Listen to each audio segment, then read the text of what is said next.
আল্লাহর নামে আমরা চলিলাম চাঁদের গাড়িতে করে নীলগিরির উদ্দেশ্য।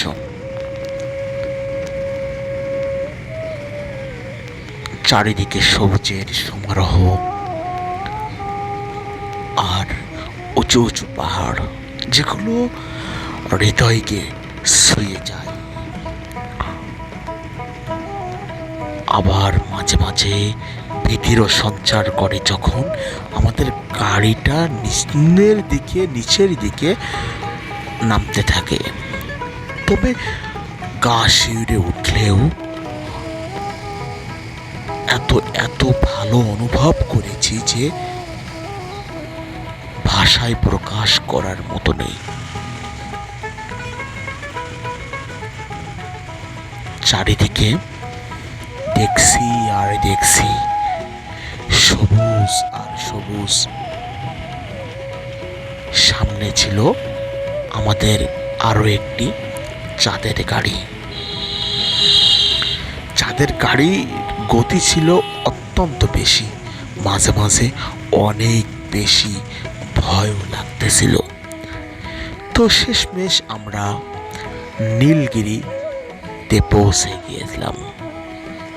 তারপর সেখানে দেখতে পেলাম যে কিছু পাহাড়ি ভাইয়েরা বোনেরা পাহাড়ি বিভিন্ন ধরনের ফল নিয়ে বসে আছে, এবং পর্যটকরা যাওয়ার পরে সেখান থেকে কেউ পেঁপে, কেউ কলা, কেউ আখ, কেউ লেবু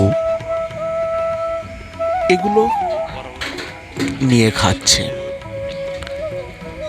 এবং আমি নীলগিরি পাহাড়ের উপরে উঠে এই ভিউটা নেওয়ার চেষ্টা করলাম, যেটা আমার দেখা সবচেয়ে সুন্দর ভিউ ছিল। আলহামদুলিল্লাহ। নীলগিরি পাহাড়ের উপরে একটা সেনাবাহিনীর রেস্টুরেন্ট ছিল, যেখানে বিভিন্ন ধরনের ফাস্টফুড বিক্রি হচ্ছিল। তো আমরা সবাই এক কাপ করে কফি খেলাম, এবং আমাদের কলিগ যারা ছিল তারা সবাই বিভিন্ন কাজে ব্যস্ত ছিল। তো আরও একটা জিনিস খেয়াল করলাম যে এই নীলগিরি পাহাড়ে উঠতে 100 টাকা করে টিকিট লাগে, যেটা আমার কাছে সম্পূর্ণ অনেক বেশি বলে মনে হয়েছে।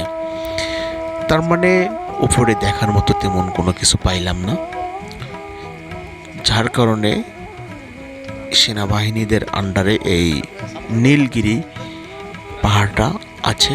তো যে টিকিটের মূল্যটা সেটা ছিল অনেক বেশি। তারপর দেখলাম যে পাহাড়িরা সকালের খাবার খাচ্ছে। তো আমরা সেখানে গেলাম, দেখার চেষ্টা করলাম যে আসলে তারা কি খাচ্ছে।